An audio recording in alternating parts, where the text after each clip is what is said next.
Carnival of the Rhythm of Madness. Pretty much. Another PURIM celebration to keep in mind is taking held on March 20 between 10 a.m. and 2 p.m. in Ramat HaSharon. More precisely in the street Bialik in his locality. This year is subtitled The Carnival of the Rhythm and Madness. And it is an aloyada with songs and dances with a parade of wingspan, which will convert a aforementioned venue in a real carnival scene. Rio de Janeiro has nothing to be jealous about. It's also a theatrical event which some of 2,000 artists from all over the country participate and who are part of the dance groups, street theater, and all of them come together to make this celebration one of the largest in this area. Hundreds of dancers, orchestras, acrobats, athletes, various stages, and lots of healthy entertainment. You know, leisure, just give the pleasure to your meat, to your flesh. That's pretty much. Carnival.net, PURIM Israel. And I just add some images of what's going on in there. You see that is not something. They have their excuse. We're going to see that later. They have their excuse. They have to use this custom thing because they are laughing. They're mocking the defeat of the evil Amen by having this custom. But we're going to see how is that they come to this tradition into the scripture. 18 grandiose traditions will parade, among them the Piano Loco, El Ritmo de Brasil, El Ritmo de la Calle, La Isla Tropical, etc. The central event is a gigantic drum show with the participation of 3,000 drums that will be distributed among the public, will join and hundreds of percussionists. Like I said, the Carnival of Rio has nothing to be jealous about because they do pretty much the same thing in there. They want to do it. They dress the same thing. Women dress the same thing. They just provocative, so sensual because they have to invocate also their Queen Esther, the Queen Esther, which is the pretty, of the woman, but it has nothing to deal on holiness, of course, of Torah. Again, one more. Aloyada, the Hebrew Aramaic of PURIM Carnival. The name is derived from the rabbinical phrase on 7 Meghila, that is, that one should reveal in Purim until one no longer knows. At lo yada, the difference between blessed be Mordecai and cursed be Haman, until none of them can be identified. It's just hardly to get how a Hebrew word can be recognized that way. And a carnival and the rhythm of madness, and you have to go through from the rabbinical way, those who assume to be the people, the apple eye of God, and to lay people, and to flesh ground people. You see all of this in this stage. You see, it cannot be what these people are saying today. It has to be what Yeshua said, that Jerusalem is gonna be trouble, or you're gonna be stepped by Gentiles until the end of the times. So the first Aloyada was held in Tel Aviv 1912 and spread to the other communities in Israel. It is celebrated with carnival processions with decorated floats through the main streets, accompanied by bands, music like crazy. That's the biography by Sefer HaMoadim, 1956, page 270 to 296. Encyclopedia of Judaic Encyclopedia, 2008, the Gale Group. All right, that's how they get it in there. That's how it is in there. Okay, just keep going in this. I don't want PURIM and history. So, is the book of Esther real? Did it exist? It is inspired, as some call that it's the word of God, inspired. It cannot be rejected because we're gonna be born in hell by cutting the word of the God, and etc., etc., etc. So, the canonization of the historical impossibility of Esther. Many will wonder if the book of Esther is canonical. The canonization of the book of Esther was not because it was inspired. There were debates about this inspiration, and many Jews, including more than 80 Talmudic rabbis, did not believe, listen to this, Listen to this, please. There were debates about its inspiration, and many Jews, including more than 80 Talmudic rabbis, did not believe that it was an inspired book. The Jewish Bible Library in this section, Canonization and the Greek version, says one of the direct results of the lack of Jewish atmosphere in the Book of Esther was that some rabbis refused to admit that the Book of Esther into the Jewish canon. The Talmud tractate Meghila 7a preserves debates about whether the Book of Esther was written with inspiration of the Ruach HaKodesh, the Holy Spirit. The major objection to including the Book of Esther in the canon was the lack of references to the Eternal's name or salvation from him, as all the prophets mention, and is, of course, the exception, the Book of Esther. Why? Because it's a fable. Why? Because it's not inspired. Why? If they have debates into their own tradition about if it's preserved or is not preserved, it cannot be respected to be into the faith. It's not into the faith. So we can see that according to the Jewish Spiritual Library, who cites the Talmud and other sources, there were debates about whether the Book of Esther was written in the divine inspiration, and 7 more rabbis refused to canonize it. These debates were not less. The Book of Esther has many contradictions, so we're going to skip going. This is just the beginning. Among them, that we can mention that the Book of Esther is impossible in the light of history. For example, the king Ashverosh or Ahasuerus, who Esther supposedly married, according to the famous historian Herodotus, had wife who has not named Esther but Amstris, or Imstris. We're gonna read some of the history of who was Amstris, and his Herodotus story 7:114. Many will say, Amstris is Esther. Great, but no. Well, history and the Book of Esther itself will leave them without basis. Amstris' father was Persian Octanes, very famous for his influence and power on the Persian influence and the Persian known history. There's no doubt about what happened to him, and he never related any kind of history about the Jewish and a Jewish queen. So much so that he came to rebel against the rebellious Persian king Gautama and managed to kill him. Esther, contrarily to Amstris, his father had died and was a Jew. So for Amstris, I got an information that Amstris, if you can go to the Encyclopedia of Iranica or Iranica Encyclopedia, Amstris, of course, wife or queen of the Achaemenid Empire. He was daughter of Otanes, that we just mentioned, and Otanes, of course, one of the 7 conspirators against the Gautama, king of the Achaemenid Empire. She was married with to Xerxes. That's right down into Herodotus 7:61.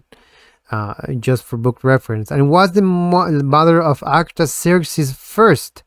If she's still being mother of one of the actual queens that stay into the empire, she was never rejected as a queen.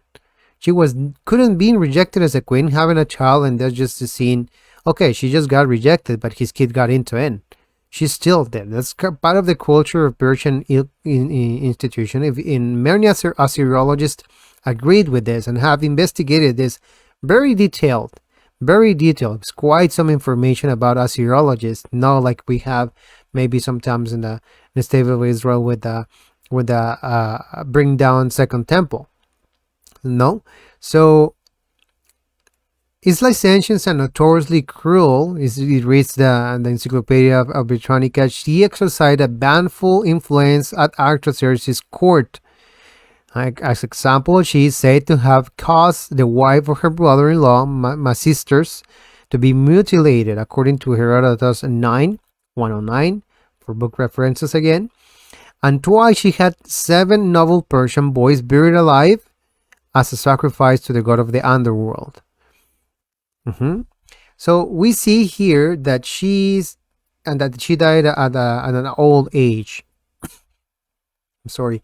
So what we see here is that it's a person who has a huge influence into the Persian Empire, and that allow even to get into the court of the king and to say, you know what, these guys are not allowed to be here.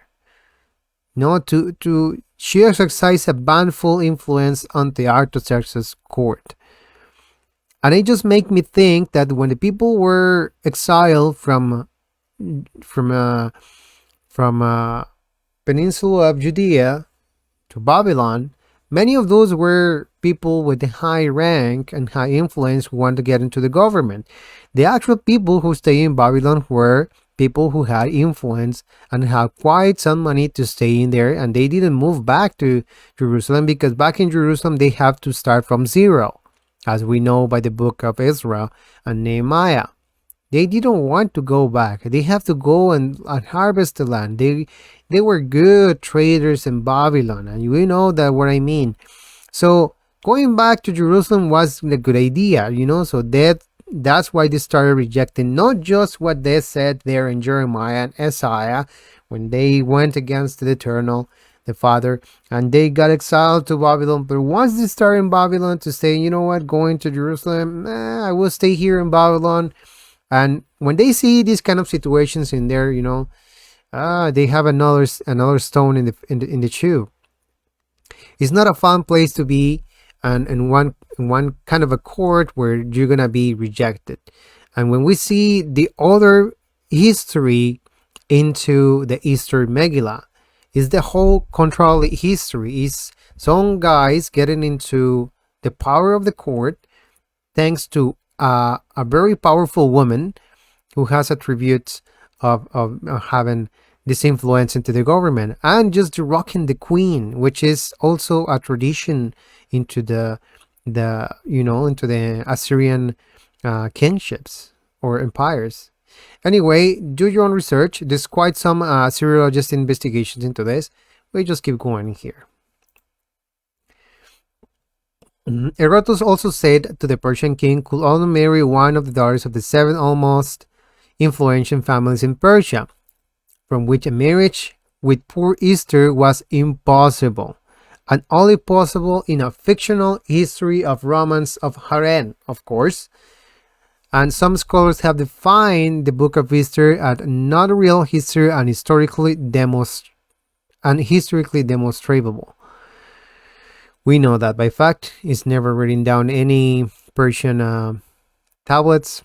Anyway, it is worth mentioning that Herodotus was a contemporary historian of the Medo-Persian Empire, unlike the Jewish historian Josephus, who is in favor of the veracity of the book, although Josephus only suggests that it's true, but that according to the commentators of historical contributions, it's almost 500 are unfounded.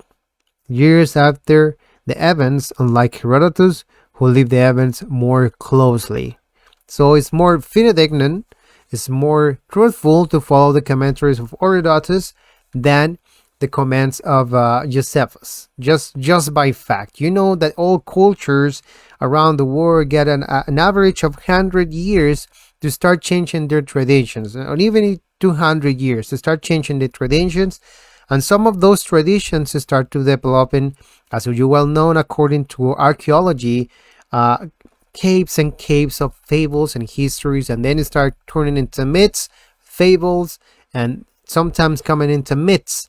Like I said, that's what has happened, even though in some religions to King David, that where a figure of the King David is not just a king of Israel, but they figure the King David like a something so high above the nations, not by holiness but by power. Somewhere they place King David at the same level of this the Greek king. Sorry, I forgot the name of him. That even is quoted in the book of Daniel, but they close them in the same position. According to the Eternal, yes, David has all his close to him because he's fulfilling the holiness that he would like. The difference to the other, that they are just fulfilling the prophecy that the Eternal has ordered to people around the world. So we have to clarify what's holy, what's not, and what's placed into the prophetic history, and what should it not be. So in his work, Flavius Josephus suggests that this story is real and that the book Esther and Vashti were characters who really existed. However, Herodotus debunks this history, pointing out that Xerxes, queen consort, was Amestris, the daughter of Otanes. Is never called Esther, is never called Vashti, is called Amestris, and it is well known in the history and also in people who does investigations and Persia and Middle East archaeologists, that all these names were this. Is not something different. They are like changing names like from one day to another. They don't do that. The Argentine Jewish researcher and professor Javier Mario Salvan, a consequence of the holy and in a conference in the city of Cancun, Mexico, stated that Esdras did not include the book of Esther in the canon because this story had not yet occurred. And Saban is a very well known into the Latino community about what he has influenced in the Jewish tradition and culture. So we know that Amestris and King Xerxes, they live in a time almost 100 years after that the exile of the Jewish people. What we found in the Ezra is credited with shaping the Hebrew canon. The Tanakh recorded in the dates of 458 before Mashiach, the Messiah, Ezra and Nehemiah 445 before Messiah, and Malachi and the 433 Malachi. I just trying to be more the Hebrew basis. Historians suggest that the book of Esther was written in the 2nd century before Messiah. Talking about Easter, right? So let's get to this. Let's get how Israel and they get to this. Another of the historical errors of the book of Esther is that it says that Mordecai was exiled at the time of Jeconiah. Esther 2:5, and we record in there, that was a Jewish man in Susa whose name was Mordecai, the son of Jair, 1, the son of Shimei, 2, the son of Kish, of the lineage of Benjamin. Esther 2:6, who had been transported from Jerusalem from the captives and were taken with Jeconiah, king of Judah, whom he caused to be transported by Nebuchadnezzar, king of Babylon. So, what history difficulties does Mordecai go into exile with Jeconiah in 589 before Mashiach?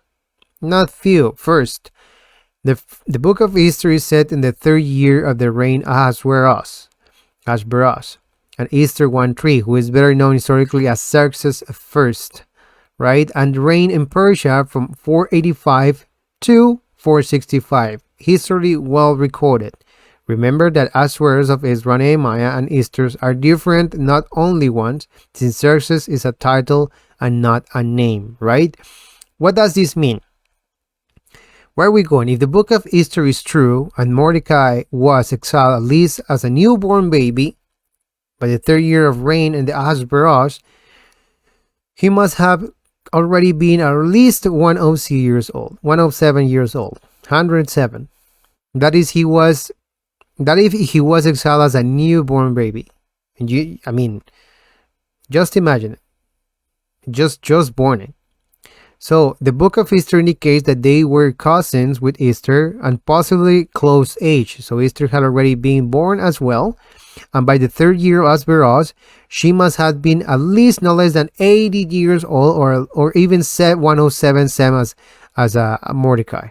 7 years old, 107 years old, which contradicts the history, which says that she was young, beautiful figure, and good looks. How could a Persian king marry such a mask? How can he marry such a mask? Something is behind that mask that we cannot see, but we just finding in here, right? One more.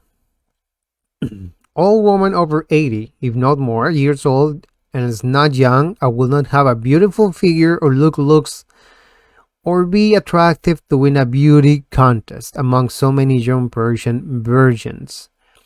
Just a little pause in here. Imagine you guys having a Persian kingship where it's not being recorded in any of recordings that we have in the Persian Empire, but it's only on a fable written down by rabbis. Okay, let's keep going. Louis Friedman understands that the Jewish historian Flavius Josephus was saying that chronological errors made by may change to the history by putting Esther in the Antiquities of the Jews as a niece of Mordecai and not as his cousin. This change that Flavius Josephus made to make up Esther age is understood as the origin of the error for sorry, I'm a little bit lost.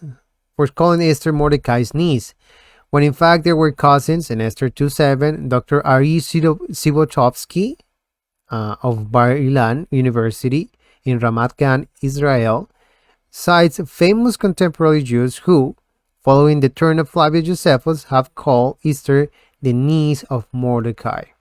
Alright, among these are Shlomo Riskin, Sloveitnich, Isaac Sender, and Louis Ginsburg. The misconception that Esther is the niece of Mordecai was immortalized in the Purim song for children and says, I am the Queen Esther, and my heart is my crown. Do you know who my uncle is? Mordecai the Jew. Right? So I didn't need to sing it, but you guys can very well know how that is. Although we already mentioned it, and it's good to mention it again. Herodotus confirmed that the wife of Ashverosh, better known as Xerxes first, one more time, was neither Esther, nor much less Vashti, but Amestris. Amestris, which is in Persian, in a Persian name. Amestris is a girl with power, a woman with power. That is, it is. And they really, in my perception, I think they have a hard time to figure that a woman would have more power than them into the court of the king. And that is when have this girl away.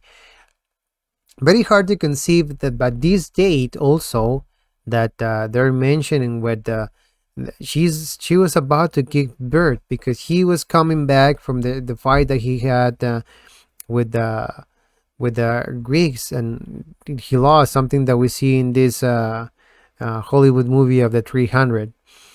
Anyway, so Herodotus' record says, I am informed that Amestris, the wife of Xerxes, when she had grown old, turning her life over to God, said that to be underworld, or the underworld named Angramenju, twice burning 7 children of Persians who were men of renown.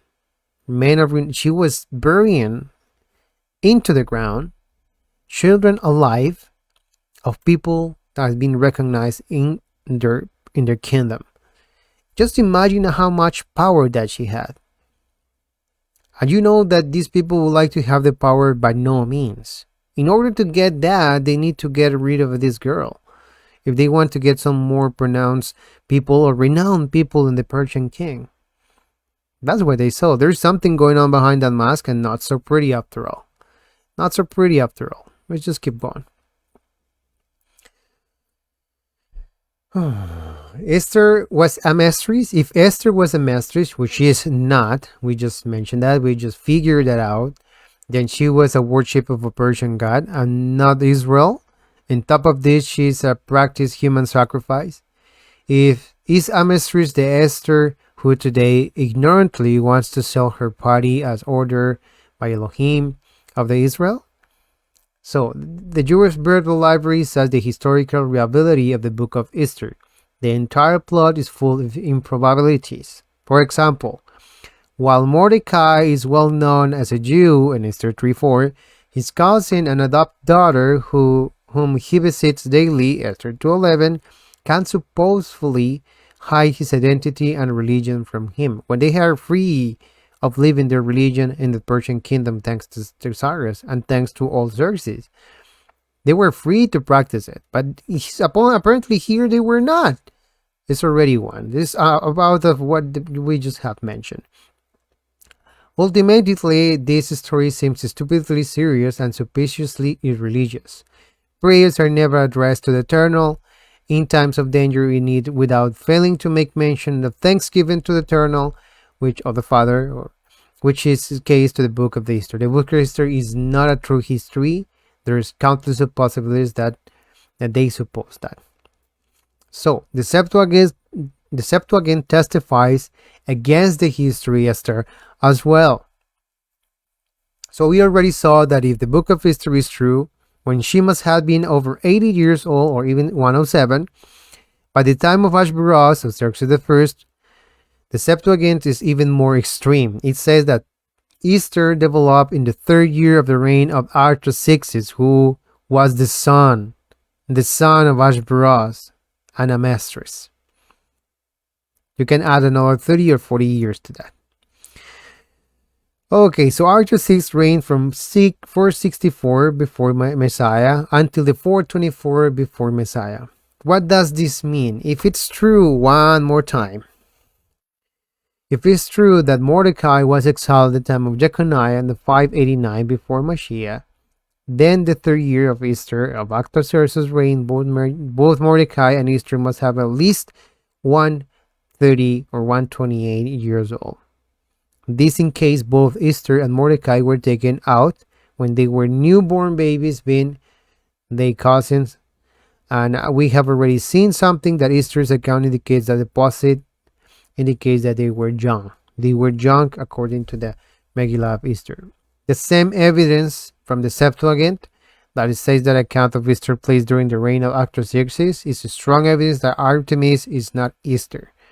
Since historically Amestris is the mother of Artaxerxes, this kind of contradiction only occurs when you want to pass off a book written by men as a divine inspired. They want to masquerade the thing. They want to masquerade the thing.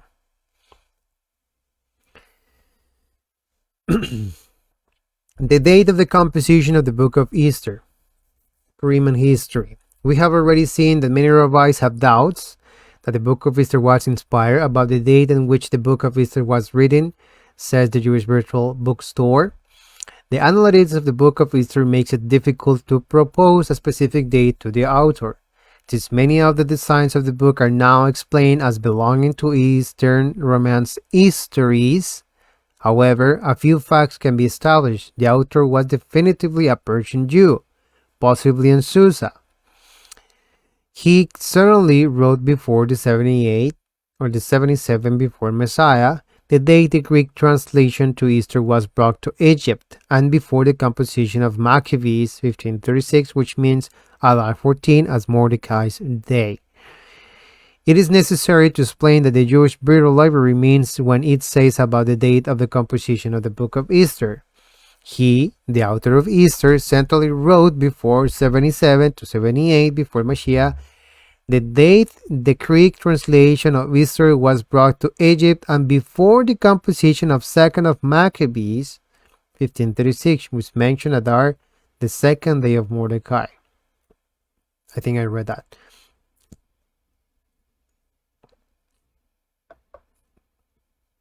So by the time of the composition of 2nd book of Maccabees, which dates back to 124 before Messiah, there was already a festival that was celebrated on the same day that Purim was celebrated today. We don't know that, but it's written on history. Again, revisionism.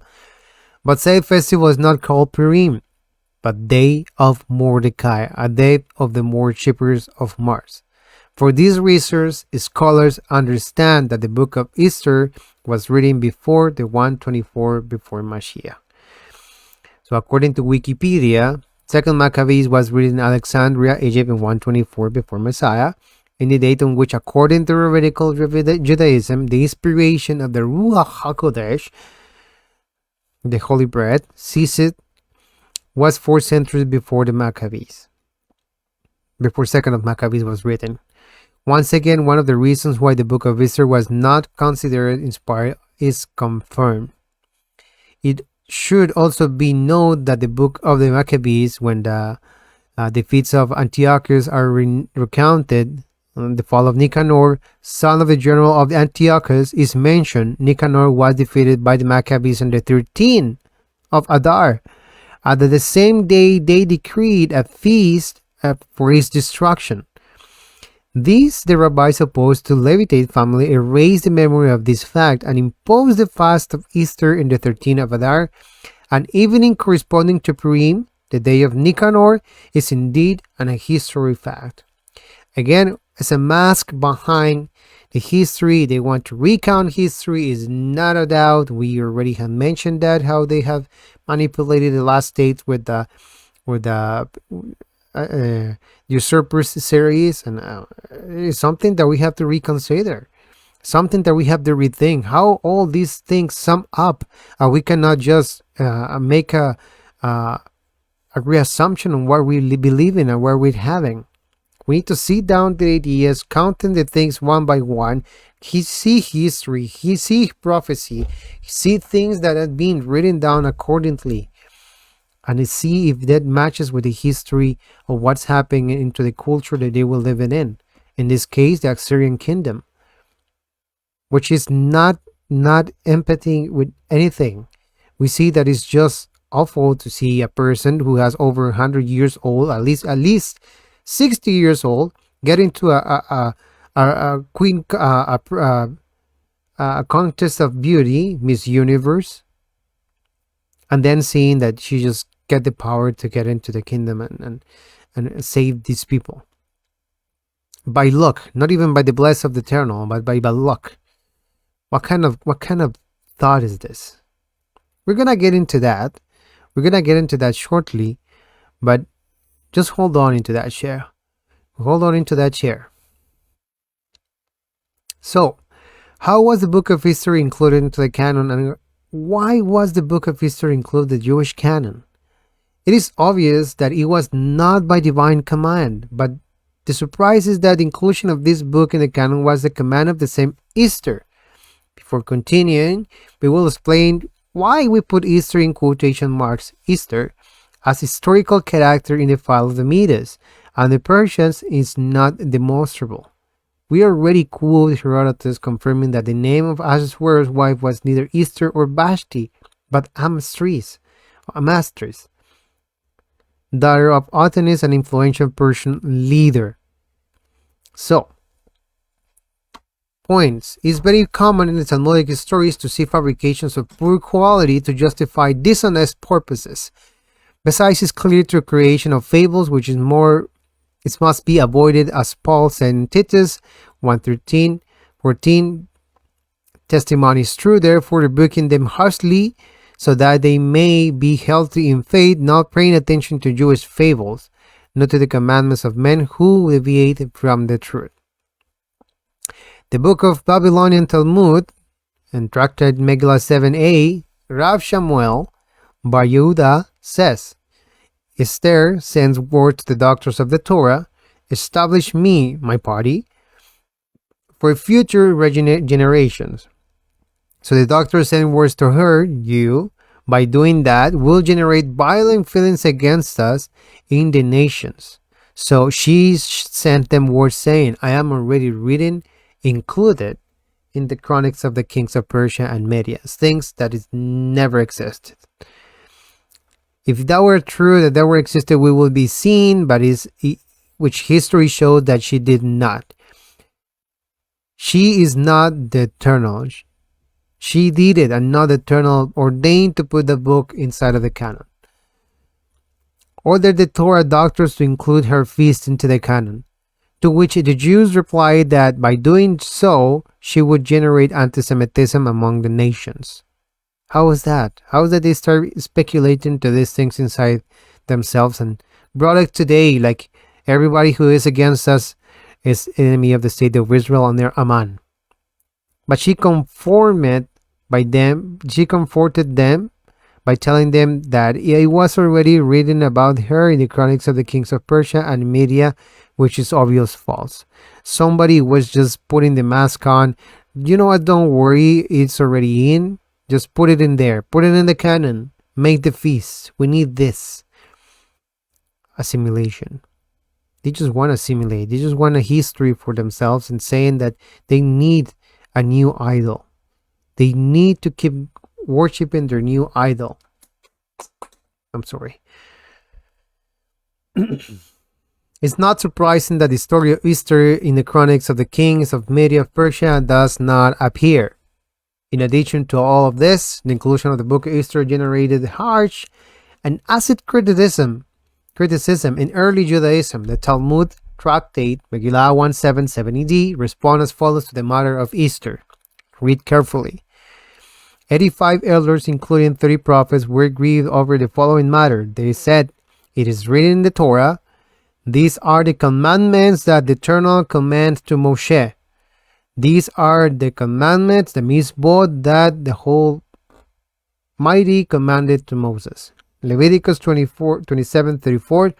That is, these are the commandments that they were commanded to us by Moshe. This, Moshe said, that no prophet is permissible to institute anything new. However, Mordecai and Esther wanted to establish the new festival of Purim. The Talmud Yerushalmi is known for exposing paganism in Judaism. Perhaps for this reason, it's almost ignored and unknown in many circles. Quite the opposite occurs with the Babli, or the Babylonian Talmud, which is used to support Purim, sorcery, pedophilia, racism, the Kabbalah, even the sacrifice of children to Moloch. The Torah doctors debated to length and including the book of Esther, but the discussion ended when they found Exodus 17:14. And the Eternal said to Moshe, "Write this for memorial as a book, and tell Joshua that I will completely erase the memory of Amalek from under the heaven." And this was the perfect pretext. That was the perfect pretext. Said to Moses, "Write this for memorial in a book." Which book? "And tell Joshua that I will completely erase the memory of Amalek under the heaven." Perfect pretext. Perfect pretext. So, in the same tractate of Meghila 7a, interpret Exodus 17:14 as this, or as follows: "Write this from memory in a book." Write this, which is written in Exodus 17:8-16, and in Deuteronomy 25:17-19, the commandments. "For a memory must be, which is written in the prophets, the 1 Samuel 15 of Amalek, in the book must be into the Easter scroll." I mean, if you wanted to build up something, Legos could be better, Says the Babylonian Talmud tractate Meghila 7a. Rav Shemuel Bar Yehuda said, "Esther sent words to the doctors of Torah, establishing me a party for the future generations. And the doctor sent that back to her." So it's written in the Chronicles of Kings of Persia. It never occurred. We see now that the tractate and the build-up from the Torah doctors in there to try to put him into the history of the canon. From memory must be written in the prophets, which is in Samuel, and in the book it must be in the history scroll. What kind of this is? No, it's if it's true that Esther existed, which shows that and she ordered that in the Torah. Somebody ordered that to be written in there, and they went there tried to read that into there. They just couldn't figure it out how to put it out because it goes against the word of the Father.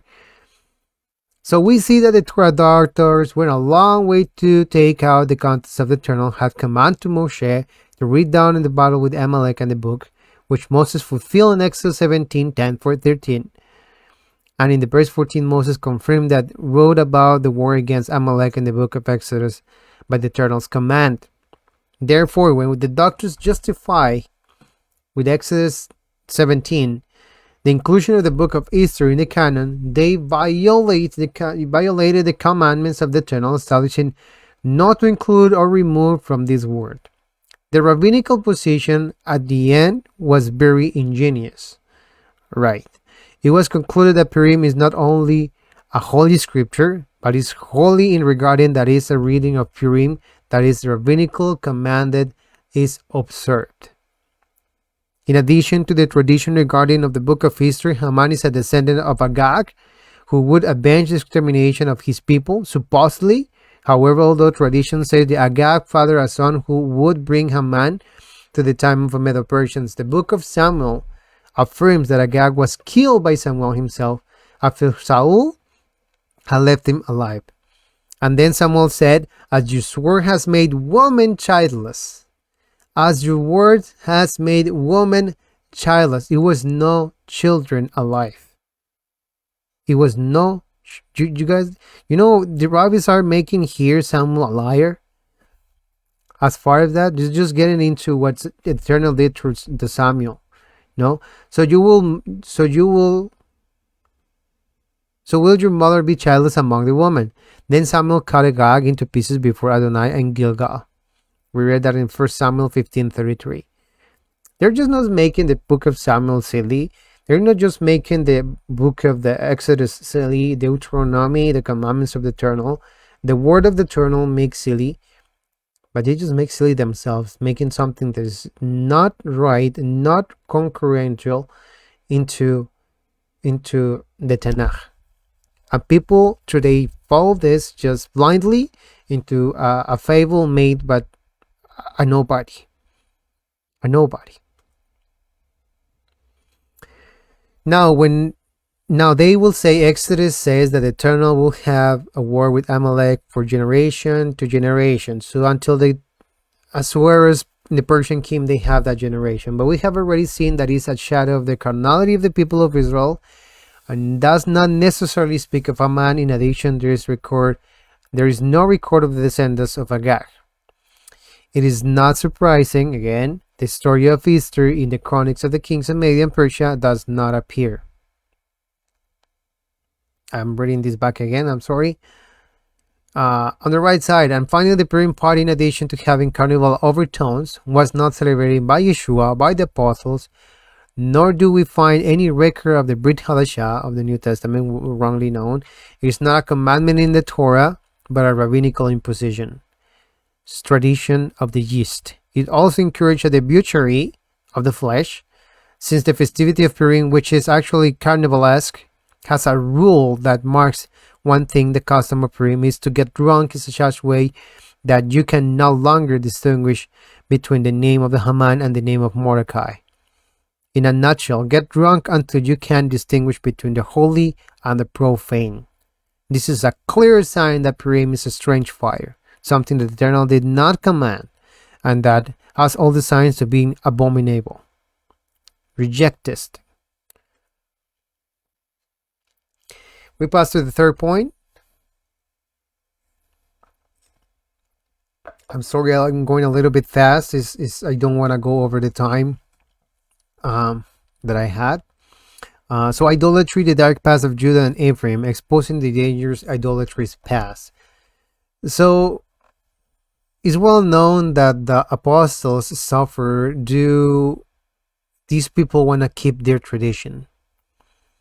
And we have an analysis into even some English studies that we have made. This one is made a human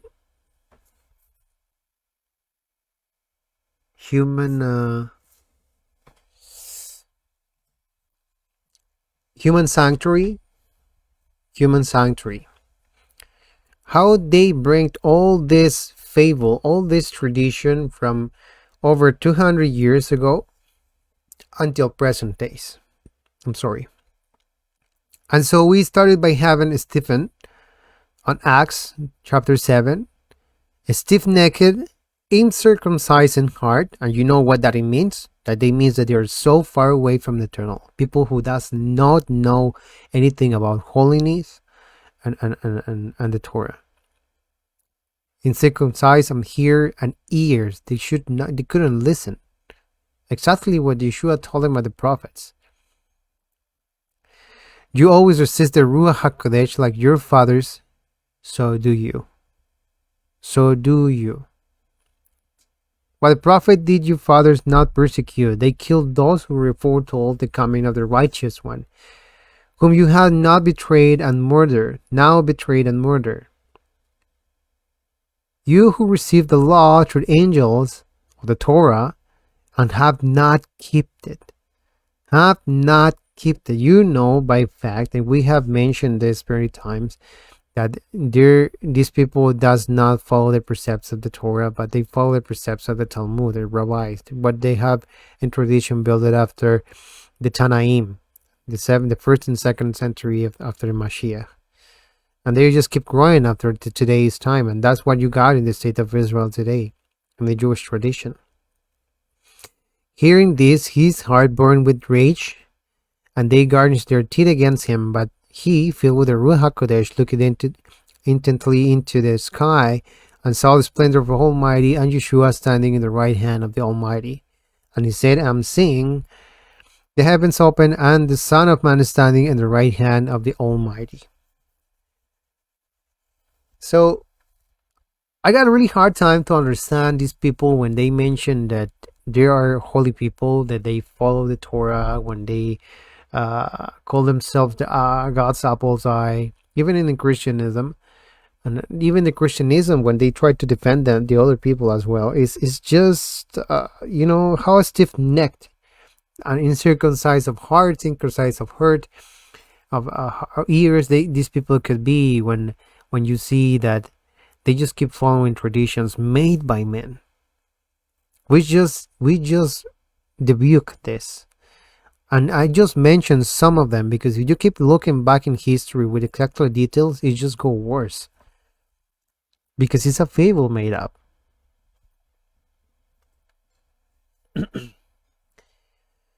The word of the Eternal came again into me, saying, Son of Adam, there were two women, the daughters of one mother, and they went committed whoredoms in Mizraim, Egypt, and committed whoredoms in their youth.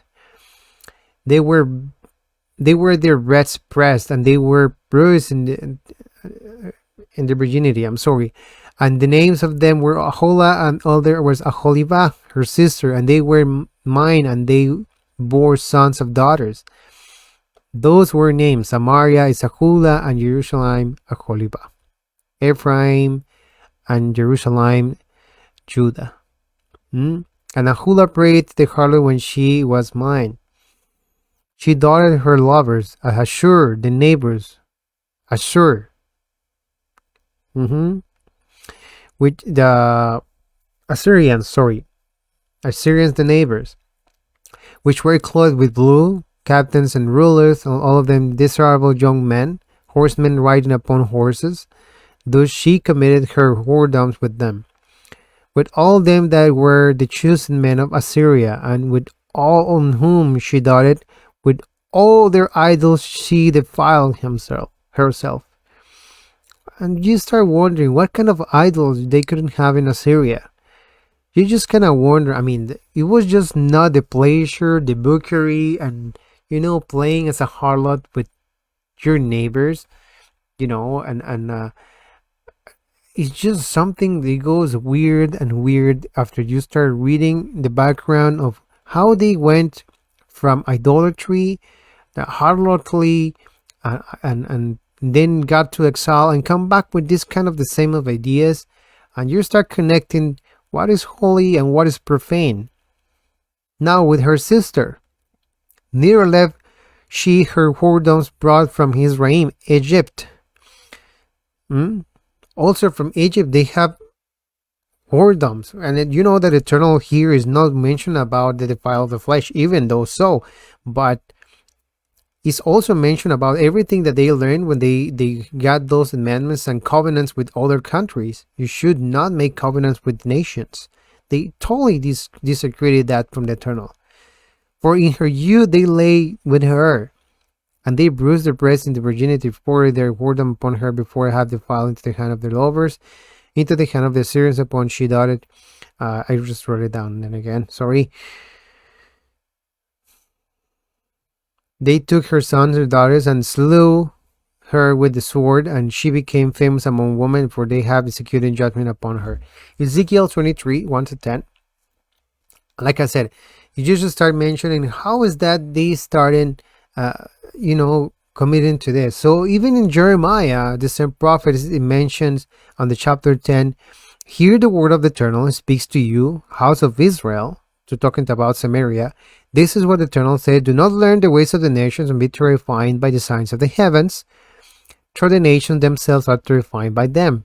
For the customs of peoples are worthless. They cut down a tree of the forest and shape with chisel, etc., etc., etc. He's talking about what is something mentioned from the heavens, and already down, we have already seen that is the cult to the sun, but it's the custom of the nations. Again, it could be the cult to the sun, it could be anything, a cult from the nations. We can bring that from today. We know that we have to bring all the cults that we had learned to the nations away and just start walking in what's holiness and get away what is profane. If we're not learning to do that way, then we just skip in the tradition. Even the Bible that we receive today is being contaminated by tradition from Christianity. And before Christianity, you see that they make a Tanakh and all of these things, and you start have to see the word of the Eternal, the Torah, truth, the one that he had sent, the embodied one, Yeshua. And both of them have the two pillars that we have, the two fidelity ones that we have to see what is truth and what is not. If any of those two get away of what it could not be in the shadows of the Messiah or fulfilling the commandments in the Eternal, even this just really clear and written down the prophecy of redemption plan in the Leviticus 23, and then just put another kind of a feast that is not into the in Torah, and just trying to make some kind of a puzzle game to the words of the Torah to mention that is referring to Easter.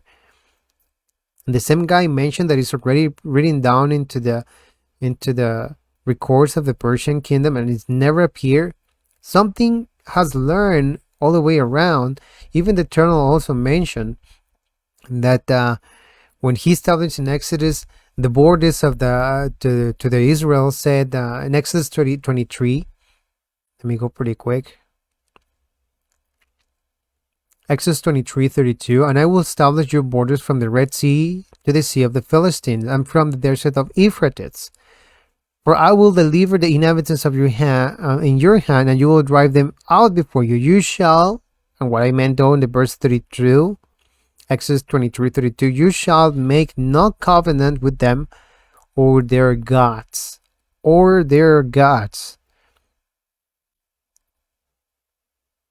They must not remain in your land, lest they cause you to sin against me. If you serve their gods, I will surely be a snare to you. No, the same commandments say, pay close attention to everything I have said to you. You must not invoke the names of other gods. You must not be heard in your lips. 23:13. The same chapter. He just mentioned about that. When you came to this and you started to refrain what the butchery and these people came to be, you realize this is something going on. Where they learned this. This idolatry in this dark past of the Judah of Ephraim, we see in Jeremiah later on. And for the word that you spoke to us in the name of Adonai, we are not going to listen to you. Instead, we will definitively do every word as went out of our mouth, burning incense in the Queen of Heaven, and pouring out drink offerings to her. Of course, they want to get wild. They want to get wild, just as we did, and we, our fathers. We and our fathers, our kings and our princes, in the cities of Judah, in the streets of Jerusalem. And this is talking about Judah. For when we had plenty of food, we were well off, and saw no calamity. But since we stopped burning incense to the Queen of Heaven and pouring out drink offerings to her, we have lacked everything and have been consumed by the word and by the famine. That's in Jeremiah. They reject the Eternal by fact. To whom? To the Queen of Heaven. Who is the Queen of Heaven? You start wondering. And then you start adding one by one. It's not to say so. Who wants to be behind that mask? just hiding something that is bringing wine to her, get just wild because they like that. It's that prosperity that people look for.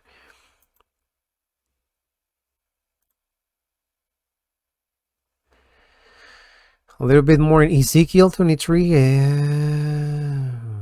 Okay, no, yes. So now her sister Aholibah saw this.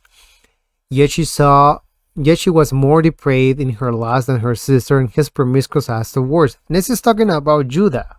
Remember, she lost her after the Assyrians, governors and rulers, warriors, splendidly clad, horsemen riding horses, and all of them handsome young men. I saw that she defiled herself. They both went the same way, but she kept increasing her harlotry.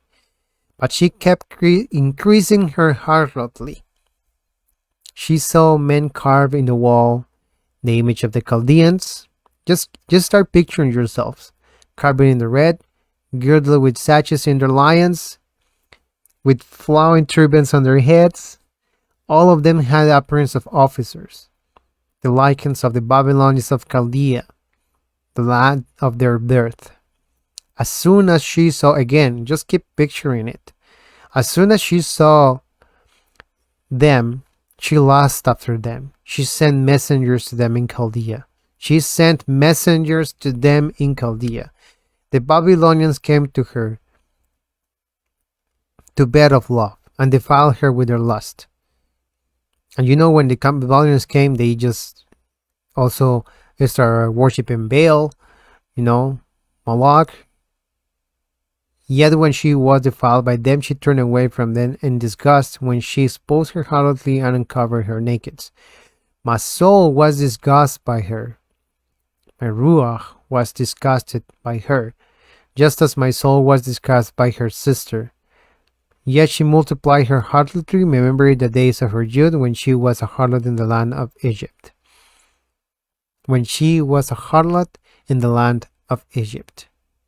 What was she looking for? She was not looking for the eternal. She was looking for harlotry. And even go worse for that. She was looking for another nation's customs, another nation's uses. Because she wanted not reject, she just want to keep rejecting the eternal. We just read it. I want to keep reading one more time. We're not going to listen to you. Instead, we will definitely do every word as sent out of our mouth, burning incense to the Queen of Hannah and pouring out drink offerings to her, just as we and our fathers did. Our kings and our princes, and our cities of Judah and the streets of Jerusalem. They were so safe inside Judah, and that's what happened.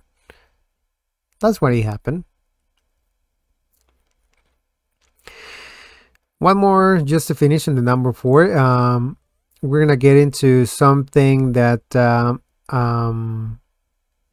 is called Ester, the ancient cult of Ester, the goddess queen of heaven, but also we're going to put here Mordecai. And so when they were getting into captivity to Babylon, these people were driven by war.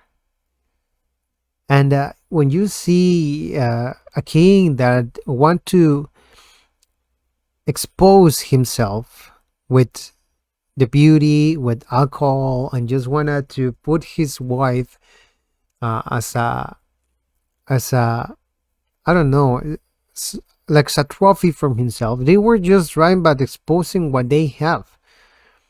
They want to have that. They want to defend themselves with everything they have. The beauty, the majesty, the riches. So similar to what they have in Judah, rejecting the eternal. They want to keep on hold on that. They want to keep holding on into this. And that's why you see Easter. That's why we see all of this fable made up so they can keep going into this. Because coming back to Jerusalem, building the walls and just start doing holiness, rejecting profane, it was not something they were looking for. Or whoever wants to follow today's tradition is not something they're looking for. They just want to keep following their traditions and fall into the flesh instant. instead of holiness and working in the spirit with the Father. Let's keep going. Esther, the ancient cult of Easter and the goddess queen of heaven. Inanna, an Akkadian Easter, the most important female divine in the Mesopotamian pantheon, is the central figure of the rich mythology that unites her with the shepherd Dumuzi, or Lon Tammuz in the Hebrew and Aramaic form, which is the same Egyptian god sun, right? And of course, you know that we're gonna read a little bit more of this further. The fundamental elements on which the mythical tradition is based upon a marriage with the Musi and in the descent of goddess to hell. The marriage between the shepherd and the goddess, which represents the conflict between agriculture and grazing. Agriculture and grazing means the harvesting with the grains, and grazing, which is shepherding with the lamb, with the sheep, and with the cattle and all this. Since Inanna is disputed person, the peasant Enkidu and the shepherd Dumuzi appears in compromise solution between the agricultural regime and the rancher. However, the one who becomes the husband of the goddess is Dumuzi, legal king of Uruk and son of Enki. And marriage represents the sanction of the mythical foundation of the royal institution, which had not yet adopted dynastic form, but which was determined and legitimized by divine availability. So, worship of Easter. She had 7 temples in summer, which 8 more can be added according to another variant, although the largest was in Uruk, the temple of Inanna, dedicated to her, and Anu, the city of Uruk, dedicated to Inanna, and among several sexual and violent celebrations. We have to remember that in the mythological thought, these people knew that in between the grassland and the agriculture, they put agriculture most important than grassland. They knew that. So they, in one of the interpretations of the Assyrian clay tablets, I think is that in the I think it's a poem given to Ishtar, to this representation of the lover with Tammuz, that then the lambs and the grain, the wheat grain, start to fighting to who was better. That's one of those fables that they have in there. And then they start doing that. The gods command the grain to be higher than the fable, because they have that festival and on spring, which was more important about the reconciliation of the word of the gods to the prosperity on the land. Anyway, this is something that we are gonna keep seeing, and why this came to this a festival on Purim. So the Easter Gate, this is a processional way in the New Year festival in Babylon. You know that the New Year festival in Babylon is celebrated on the wheat harvest. No, the Gate of Easter, or Easter Gate, was originally one of the 8 monumental gates, 14 meters high and 10 meters wide, in the inner wall of Babylon, through which the temple of Marduk was acceded. You only can get through Marduk through Ishtar, where their New Year feast were celebrated. The name of Ishtar is given to the goddess of the same name, to whom she was consecrated. It was built in 575 by Nebuchadnezzar II on the north side of the city. It should be noted that Marduk, for the Egyptians, was in powerful god Ra. That's in this book, and the Easter Gate, and the processional way in the New Year's festival in Babylon. Now, to recognize this in this festival is the 4 or 5 days before the Akitu festival. Into the Babylonian tradition, the Akitu festival is the festival of the spring into the vernal, into spring equinox, and they bring the Demuna Elish, which is when the creation to the Babylons, and of course the consecration of the god Lord Marduk, and to defeat the whole enemies to these people of darkness, and they can have the prosperity in their land again. Short ways, you can investigate more about that. As a good Assyriologist, I'm gonna have some bibliography at the end, so you guys can search into that. It's enough to read. And the Easter is the false morning star, because they kind of call it in the Kabbalistic point that she is the morning star. Now, it's enough to read the name Easter next to Ishtar to realize the great similarity between the two. According to the Encyclopedia of Religion and Ethics, the name Easter in Hebrew, Ashtar, the Aramaic Esther, the Aramaic from the name of fertility goddess Ishtar, Hebrew. Ester. The only difference between both names and the Easter is written is Aleph, E, Samek, Ish, Tav, Resh, and Ishtar is written Aleph, Shin, Shin, Tav, Resh. No Sin, but Shin. No, Samek and Shin. So that is the Samek is the same, is the name of Easter, is the only letter of difference. It's not a Shin, it's in a Samek, no? So it's necessary to emphasize that for the Jewish mystic, the letter Samek represents the secret of occult Sod in the Midrash. The Sod. The meaning of the name of Easter is secret or hidden, according to them. In that way, the name of Easter becomes an easy-to-solve Kabbalistic riddle that is the occult solved in the name of Easter. Easter is the occult. Yeah. More Legos. According to the Targum, the name of Easter has a root in the Persian word sharet, which means star.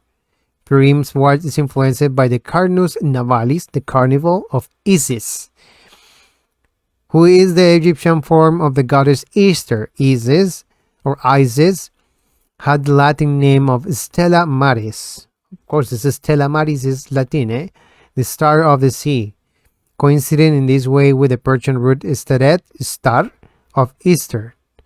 In the Talmud Triastit, Yoma 29, Easter is compared to the morning star. But when the Talmud says that Easter compared to the morning star does so only to further complicate the matter, because the Easter whose those names are Ashtun or Ashtoret or Isis was known as Venus, and her title was the morning star. Bravo, bravo, bravo. So when we see in the commandments in the Eternal that they have to get away from these abominations, to not covenant with the people, to not do outside of them, to not do following in idolatry. They just keep doing it and just keep it going and then just inventing these things. You see, these people has no knowledge of holiness and deprivation. They just want to add it to any kind of excuse to keep going into what they want to build in. But what shape does the star representing Ishtar have? Not surprisingly, it is the 6-pointed star of the Remphan of Saturn. We have read that into the usurpers in the Star of David, but we're gonna just remind here shortly. That is what Sidney Smith says in his book Historical Text of Babylon. A venerated stone that stood in the seat above the 6-pointed star, the symbol of Astarte, Ishtar, is the evening and morning star. Is seen in Chalcedonian seal and Assyrian labor, which is probably dated 650 and 600 BCE. Asteroid of Easter, Esther, with the 6-pointed star above the head. That's in the figure number 1. So we also see the 8-pointed star symbol of Inanna, and Easter appears in the Sumerian engravings. In the number 2 figure, we see an 8-pointed star representing Eve in the mystery school of Kabbalistic Babylonian Judaism, or Zohar. Okay, now we have analyzed this. I just have the Astaroth's sigil here. I'm sorry for those who I disturb you, but I have to denounce this. You see, this is an Aster sigil, and we studied this into the Star of David and the usurpers. That these people rank this from the mysticism and esotericism. Yes, the occultism, magic of occultism, and they use this as these are to invoke communications with the demons or entities on the spiritual realm, not what eternal commanded.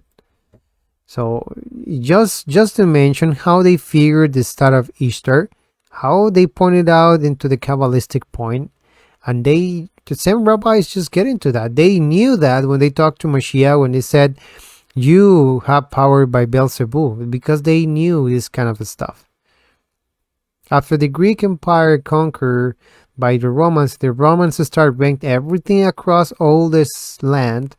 They got all this, and the Romans are well known to start using this into their religions, into the magical papyri. If you guys are not known on this, and they all knew this. They all knew this very well. And of course they said, oh, that's similar to what Moses did with the snakes in Egypt. We can do this too. But it were not really assimilating the power of the eternal of deliberation. To perform and to live free into the eternal through the blood of Mashiach. Things that they just got by blind. So Esther, Mordecai, the ancient cult. Easter, the Inanna, represent the archetype of the mother goddess. We know by that. You see the Easter in there. You see the 8-pointed star in there. She is stepping into a lion. The lion is the figure of prominence by Easter in these temples, because they pointed to, and we're going to see a little image further into the constellation of Leo behind the sun. Of course, by these times very prominently. But Easter is the goddess. We know that by granted. But I mean, who wants to ignore this? Whoever wants to ignore this is terrible. It's terrible. But sadly, is what it has come from through these days, and to people want to make and continue doing a call to a pagan god that somebody brought into a fable, and it's still kind of the same cool idolatrous cult. The Classical Encyclopedia, which is based on the 11th edition of 1911 Encyclopedia Britannica, says the name of Easter. Easter is a modification of Ishtar, the name of the Babylonian goddess of fertility and the planet Venus. The Jewish British Library is an entrance. The Scroll of Esther says Mordecai and Esther are forms derived from the Babylonian deities Marduk and Ishtar. Vashti, the former queen of Ahasuerus, in Esther 1:9, also derived from the name Mashti, an Elamite deity.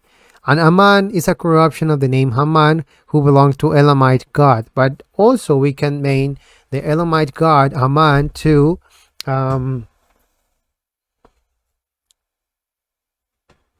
Tiamat, and the underground world god that it was defeated by Marduk to reestablish the order of the universe, or the creation and the Emunah account.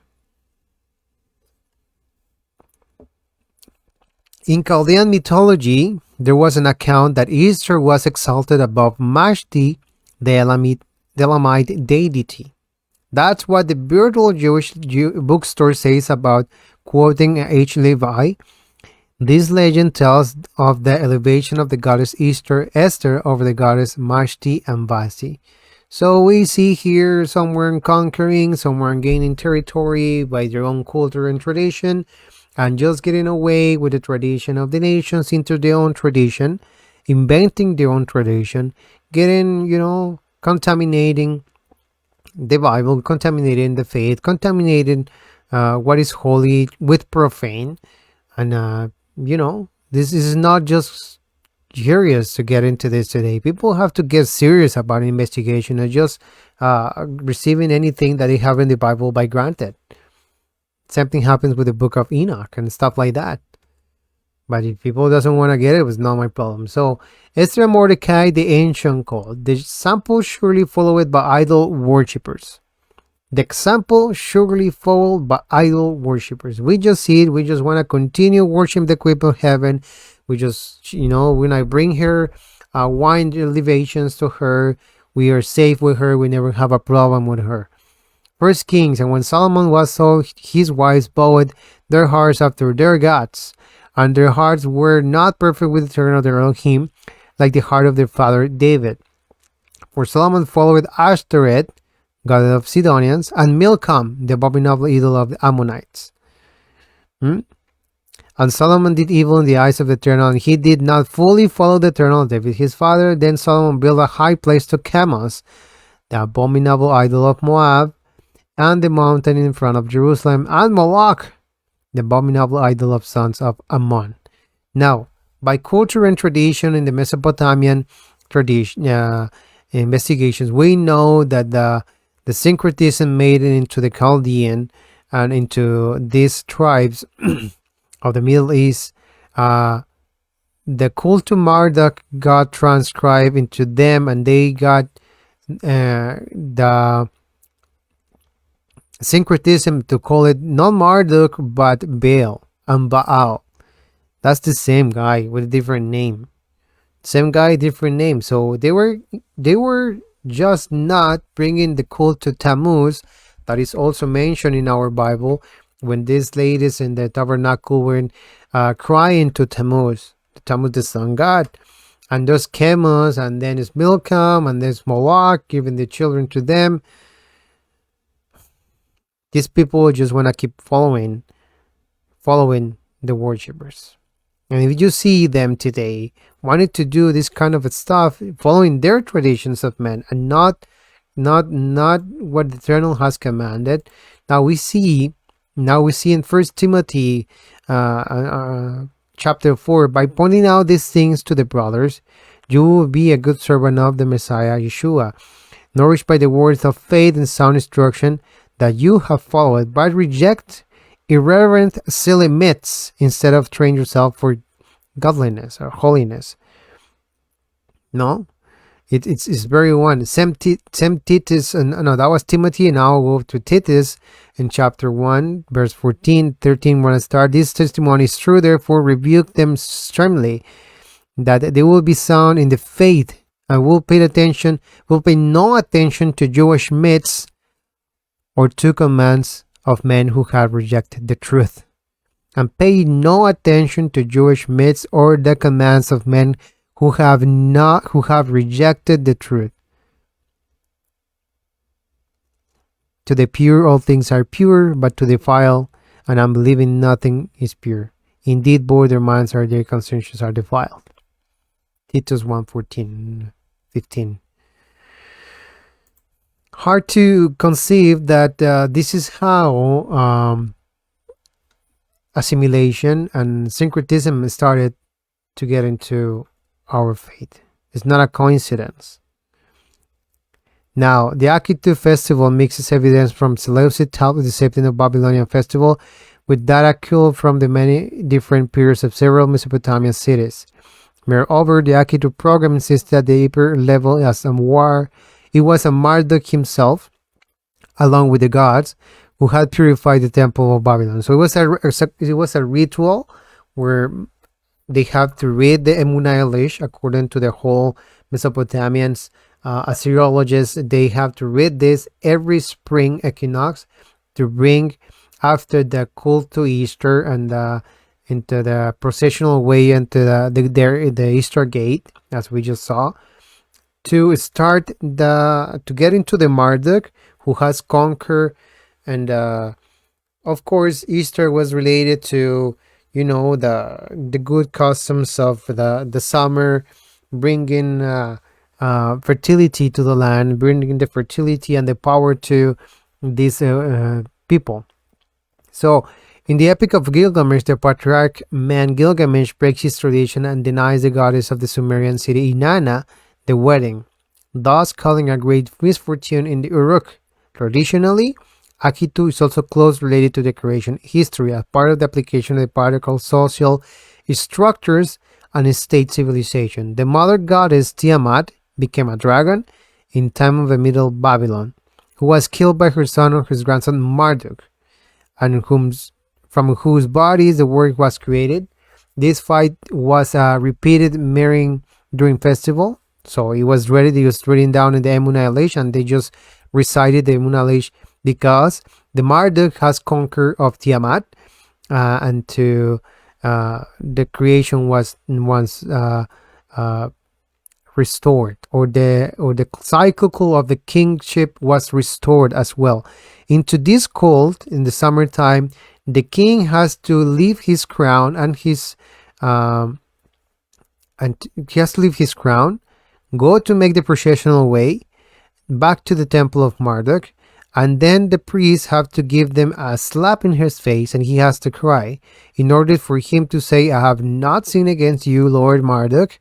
I have not changed your cults. I have not changed everything. I just give the praise to you because you have given me whatever they need. That's into their culture. That's into their tradition. And so, if you see the similarities into what the Esther and Marduk are presented into the Meghila of Esther, of the book of Esther, you will have to notice that this is just moreover but a copy or a mimic of a traditional way, and this well known into sociology that when somebody is being underground, or what we can call today maybe as bullying, because they cannot be as normal persons and they see in a higher societies, and that time we can see the Jewish people could not be in the same as a higher societies into the Babylonian empires with their novels, even though they have power and they have money and they could have a good influence into the Babylonian kingdom, they couldn't get into the kingdom itself, right? So you see there is just they want to make their own interpretation, they want to make their own assimilation of what their traditional cult is.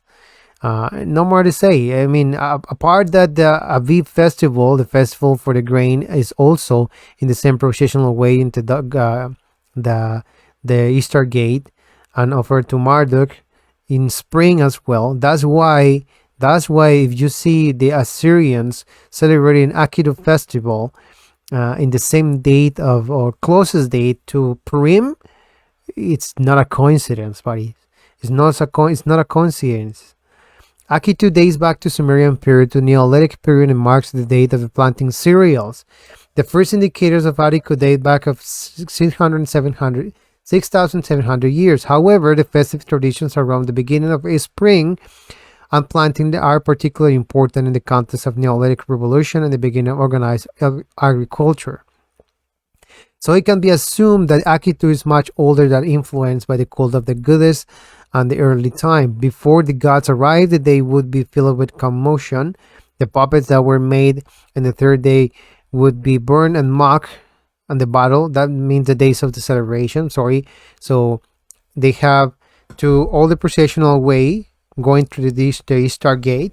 They have all the gods go to the Marduk temple, because Marduk was now their lord, right? So Marduk had defeated all the gods and they have to serve him now. That's into the traditional Babylonian account.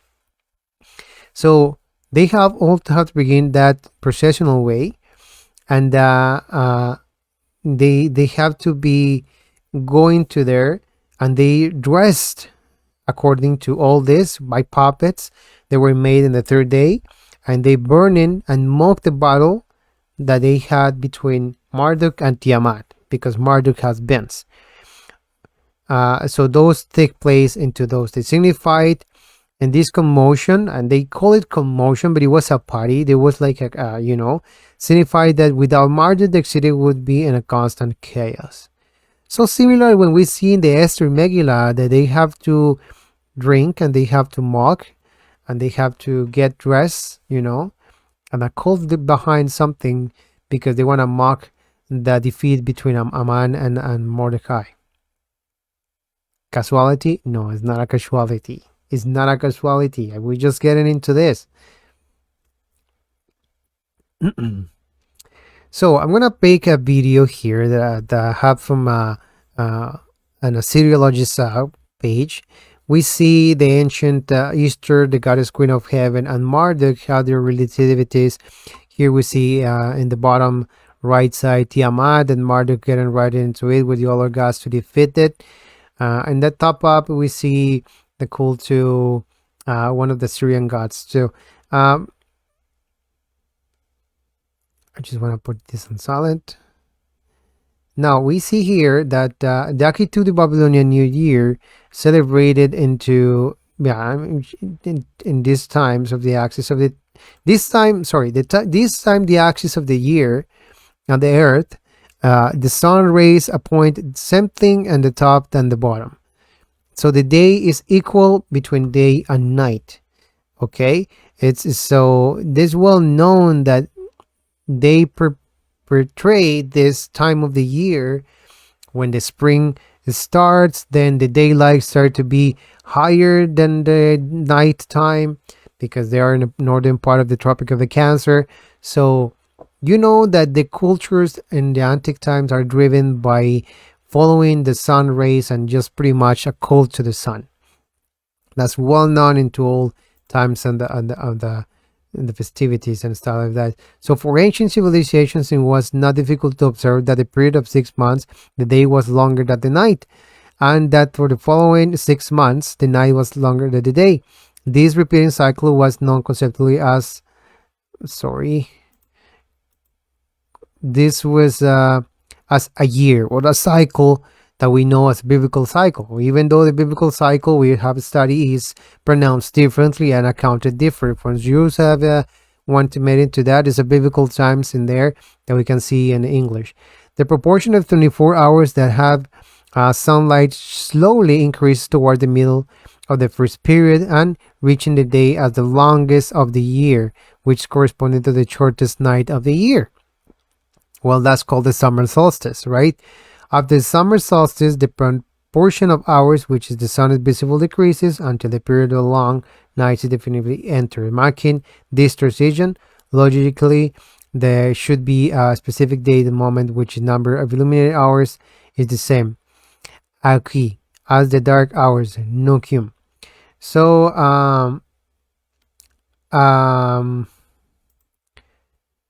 so we get the same thing in Egypt. Remember that traditional myth of the Egypt between the day god and the night god that they conquer, so the sun can go over and over again.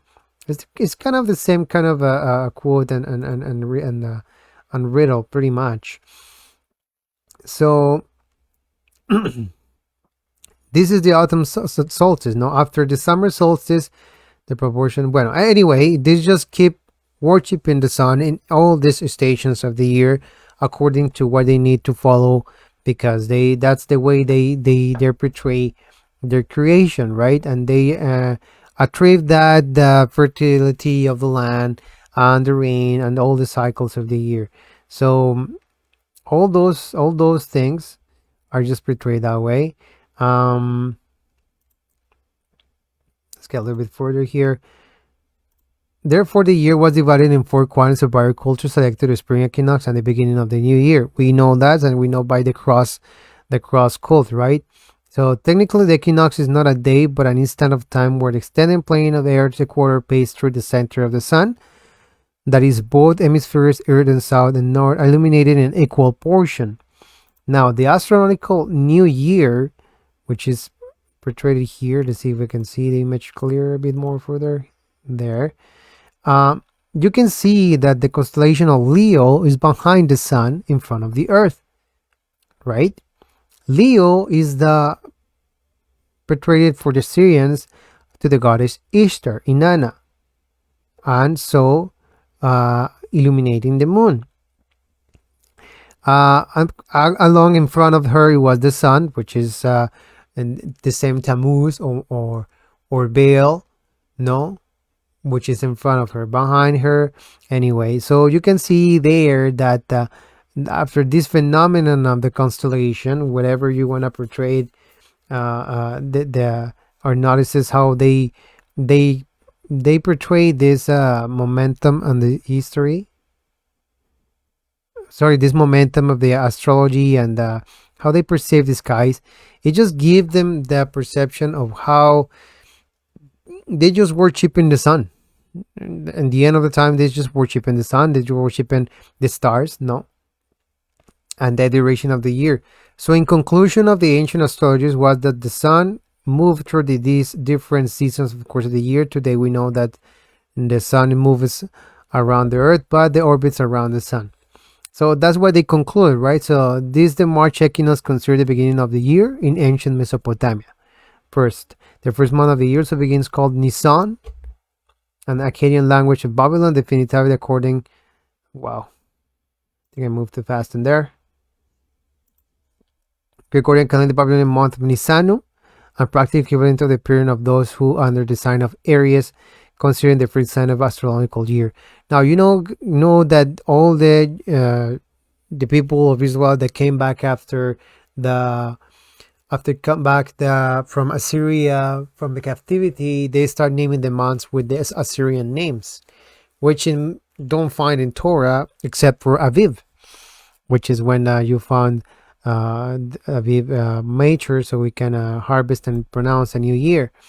So Akitu is the Babylonian New Year, when high and they read the epic of Babylonian creation, the origin of the earth and the human being. There was the Genesis, and they call that is a call to close to the Genesis for them, and say that it's written down 1,000 years before the Bible was written. But they missed that account that when they make the idolatry account from Marduk defeating Tiamat is when Nebuchadnezzar get the control of Babylon into all the Mesopotamia again. So it's not something that is built back down 1,000 times before the Bible. It's actually written down somewhere before around 800 before Mashiach or so. So when the Babylonians start getting control of all Mesopotamia, one more time. They like to do this kind of controversies because they want to bring down faith. They want to bring down the truth of the Torah. So it's not something weird that we shouldn't maybe not know. So what they do in the Akitu festival, the name of which is not literally no work is Emuna Elish or Emina Elish. The Akkadian word, the first words went on high when the words go up, La'alot, ascent of Aliyah, first close to the Hebrew, Lelama, in modern Hebrews, come from the same root of La'ala, which is also written from Elish, part of the Akkadian both Semitic language and close related. Following the cultures of the ancient, the Jewish tradition celebrated the civil new year in September, October, holiday called Rosh Hashanah, the beginning of the year.